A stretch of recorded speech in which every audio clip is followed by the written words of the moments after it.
Simple recipes with गौरीमध्ये सर्वांचे मनापासून स्वागत. वटपौर्णिमा जवळ आलेली आहे आणि त्यासाठी आजची ही उपवासाची मिनी थाळी बनवली आहे, ज्यामध्ये हे जाळीदार घावणे बनवायचे आहेत. जे दिसत असले जरी तांदळाच्या पिठाचे तरी ते आहेत वरईच्या तांदळाच्या पिठाचे. जे अगदी सकाळी बनवलेले घावणे रात्री सुद्धा मऊ आणि लुसलुशीत राहतात. बनवताना अजिबात फाटत नाहीत, चिटकत नाहीत, अगदी पटकन तयार होतात.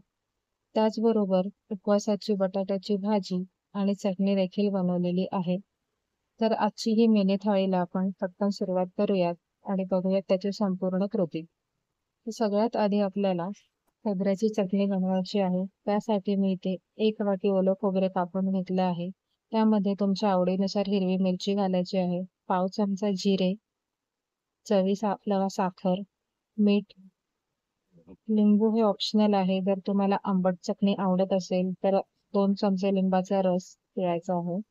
त्यानंतर जशी चटणी जाड पातळ हवी असेल तसे पाणी घालून वाटून घ्यायची आहे. चटणी वाटून झाली आहे. एका वाडग्यामध्ये ती काढून घेते. या चटणीला एक साधी फोडणी द्यायची आहे. त्यासाठी एका तडका पॅनमध्ये 1 चमचा तूप करून घेतले आहे. त्यामध्ये पाव चमचा जिरे घालून जिरे तडतडले की ते चटणीवर ओतायचे आहे. फोडणी जर आवडत नसेल तर नाही घातली तरी चालेल. हे व्यवस्थित मिक्स करून घेऊयात. चटणी आता रेडी झाली आहे. आता घावण्याचे पीठ तयार करून घेण्यासाठी वरईच्या तांदळाचे पीठ 2 वाटी घेतले आहे. वरईच्या तांदळाचे पीठ घरी मिक्सरवर पण बनवतात, पण ते इतके बारीक दळले जात नाही, म्हणून शक्यतो पीठ दुकानातून आणावे. शक्यतो घावण्यांसाठी 2 वाटी पिठामध्ये आपण 2 वाटी पाणी असे प्रमाण वापरतो.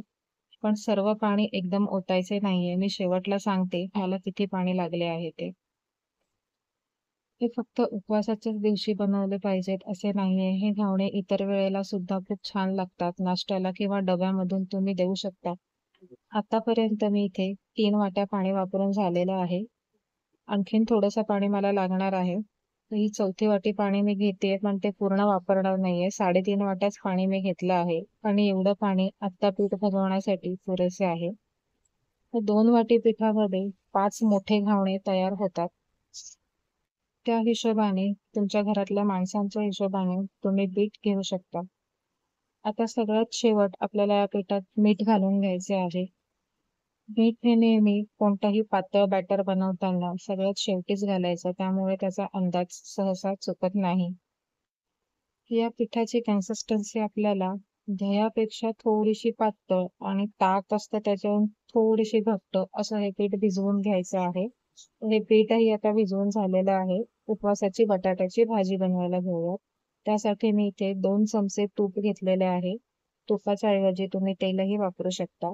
त्यामध्ये पाव चमचे जिरे घालायचे आहे. जिरे तडतडले की मिरची घालून आवडीनुसार तिखट कसं आवडत असेल तशी मिरची तेलात तळून घ्यायची आहे. त्यानंतर मी इथे मीडियम साईजचे 3 बटाटे उकडून आणि फोडी करून घेतले होते. त्यामध्ये मीठ, 2 चमचे दाण्याचं कूट घालून व्यवस्थित भाजी मिक्स करून घ्यायची आहे. दाण्याचं कूट हे नक्की घाला, त्यामुळे चव चांगली येते आणि भाजीला टेक्स्चरही चांगले येते.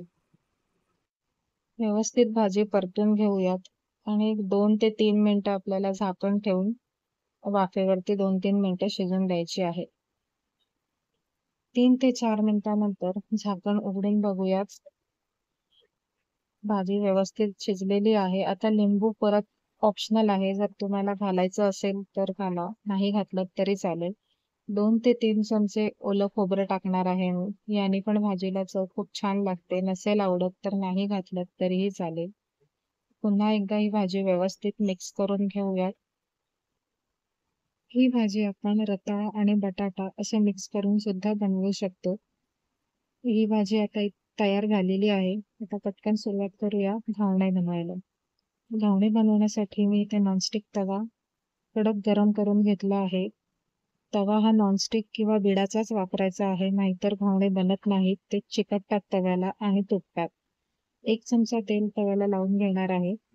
घावणे तव्यावर घालताना नेहमी प्रत्येक घावणे बनवताना पीठ हे खालपासून ढवळून घ्यायचं आहे आणि तव्याच्या साईडून सोडायला सुरुवात करायची आहे. घावणे घालण्यासाठी जे भांडं वापरणार असाल किंवा जो पेला असेल त्याच्या कडा या थोड्या धारदार असाव्यात. गुळगुळीत कडा असलेली वाटी किंवा पेला वापरू नये, त्यामुळे पिठाची धार व्यवस्थित पडत नाही.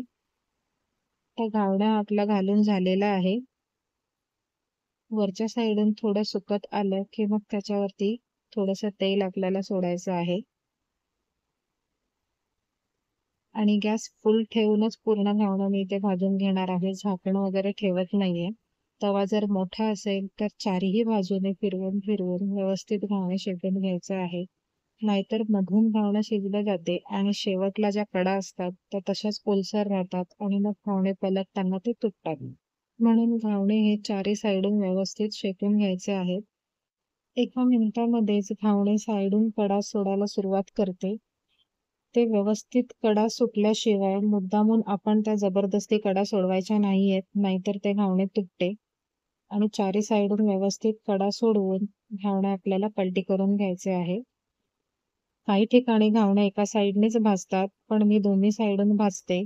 कारण जर दोन्ही साईडून भाजले गेले तर मग जेव्हा आपण त्याची घडी घालतो तेव्हा ते चिटकत नाहीत एकमेकांना. तर आपले जाळीदार घावणे हे तयार झालेले आहेत. आजची रेसिपी कशी वाटली हे कमेंट करून नक्की कळवा. रेसिपी आवडली असेल तर लाईक करा, शेअर करा आणि अशाच सिंपल आणि साध्या रेसिपीज बघण्यासाठी सिंपल रेसिपीज विथ गौरी या चॅनलला सबस्क्राईब करून बेल आयकॉनवर पण प्रेस करा. पुन्हा भेटूया अशा एका नवीन रेसिपी सोबत. तोपर्यंत नमस्कार.